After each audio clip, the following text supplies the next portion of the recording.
guys, today we're going to take a look and test a product called NanoTips. NanoTips is basically conductive paint, and what this is going to do is hopefully solve the problem I have of using my phone, which I'm filming with right now, but we'll be testing here on this Nexus 7 device, which has about the same sensitivity, on the bike with a glove. I can get some use out of the glove just on its own, but you know what? The iPhones are just not that sensitive, and they don't have any sensitivity control. I am aware of some late model Android phones that have a glove mode or a high sensitivity mode, and that's exactly what they're designed to do, to be able to use the device through gloves. Not necessarily for motorcycle gloves, but any kind of gloves in the wintertime. There are a lot of people out there that want to be able to use their phone and not have to take off their gloves to do it. It's very inconvenient. So I get, I'd say about 20% accuracy just going through the raw leather here, and that's definitely not good enough. And yes, even though I have the Sena 20S system, frankly, the voice recognition and control system really sucks on them. It's spotty at best, it's clunky, it's slow. It's a hell of a lot easier just to have the phone right in front of you, which I have on the bike, and just tap to take a call or stop and pause music or go to the next track or whatever. I'm not doing any texting or anything like that. It's simply manipulating a couple quick button pushes here and there and sliding the unlock screen. That's it. That's all I need to use it for. So the solution up till recently has been to sew in conductive thread into whatever digit on the glove that you want to use. It's basically just copper, and you literally sew in some loops of it here, and that replicates the conductivity of your natural skin, so that when you're touching your device, you're actually touching those copper loops. Downside to that is, I mean, there's a slight risk of scratching a device. I mean, you're basically scratching loops of copper metal onto your device screen. Plus, you have to be able to get in here and sew them in very well to the glove. It's not easy to do. It does take a special needle, and it's not going to look that clean. So this option gives you basically the size of a touch-up paint bottle worth of this conductive paint. And opening it up, it's the first time opening here. I'm going to go through the whole process and we'll test it. It should be a little brush. Yep. So it's just like touch-up paint, and it's black. And basically it has little metal particles suspended in it, so that when it dries on your glove, and it should be fairly flexible, I would imagine this has some rubber type qualities to it. In fact, I can really smell it. It smells like liquid rubber, or rubber cement, if you remember that when you were a kid. And I'm going to be applying it to just the fingertip here of my pointer finger on my left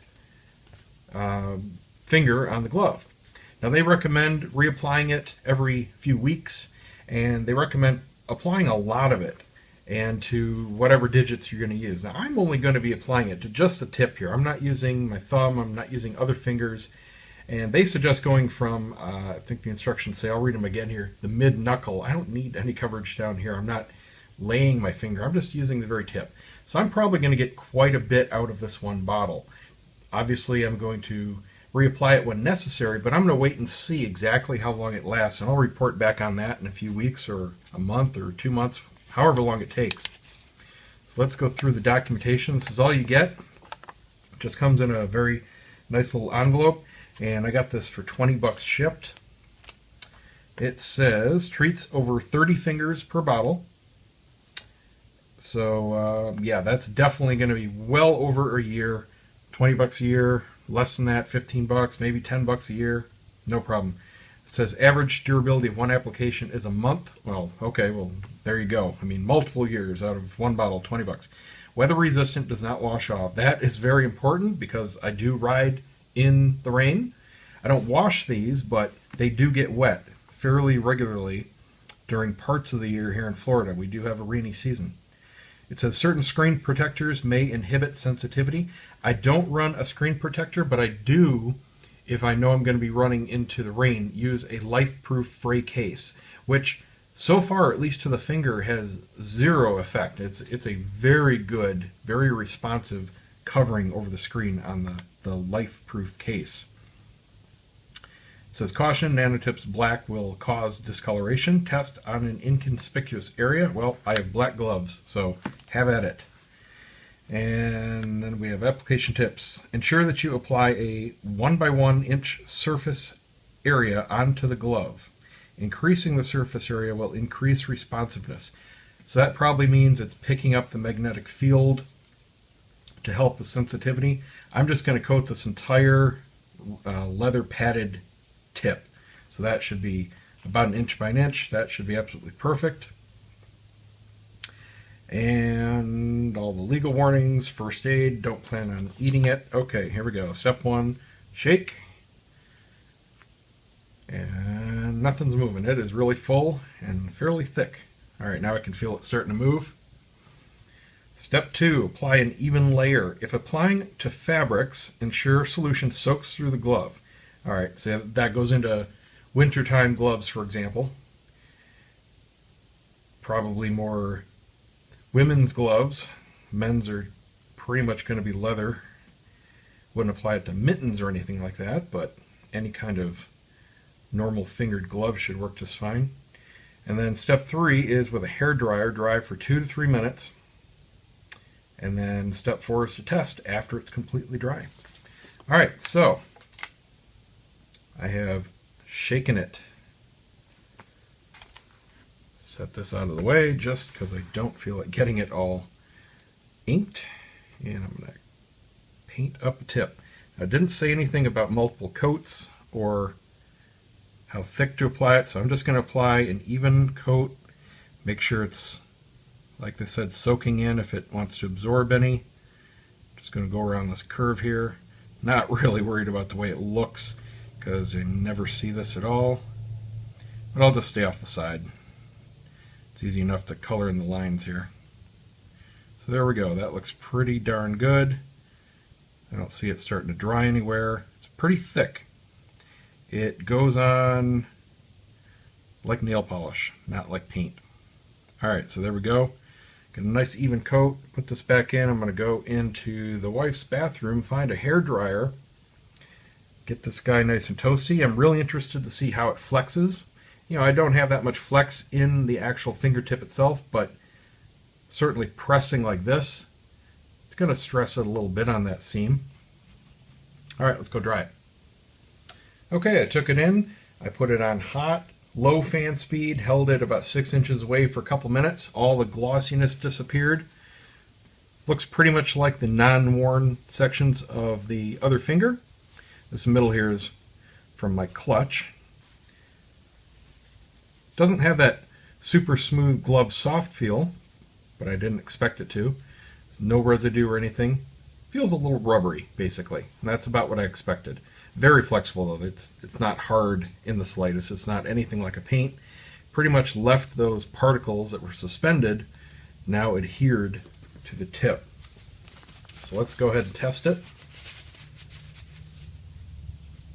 Nothing on the inside, so nothing soaked through whatsoever. Turn on the tablet. Alright, here's the test.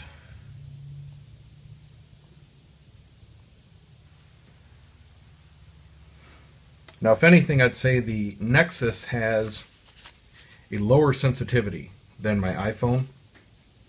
For some reason, it's always been more sensitive to my right hand than my left. Somehow I have a different conductivity between the two. Taps work just fine. It's a little sticky scrolling. This rubber kind of wants to drag on the glass, so it's not super smooth. Whereas the untreated finger slides just like a raw skin finger, nice and smooth.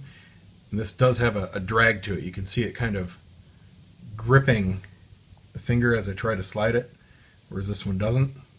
And that's not me, that's the glove on my finger.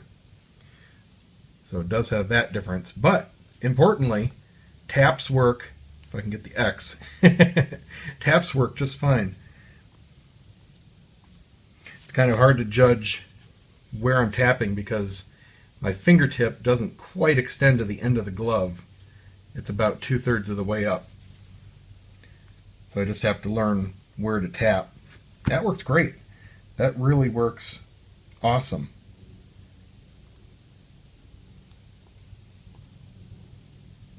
Yeah, I dig it. All right, so there you go. If you need a way of very easily and inexpensively getting your gloves to work on your motorcycle device, there you go, NanoTips. 20 bucks, multiple years of use. Definitely. I mean, I used one tiny little, I didn't go in for any other. Did I? Did I use one? Did I use two? I think it's just one. One application to get 8 milliliters in here, so that is a ton. 20 bucks, you can't beat it. Cool. Hope that helps somebody. I'm grateful to the viewer that clued me into them. Thank you very much again, Guy. And we'll see you next time.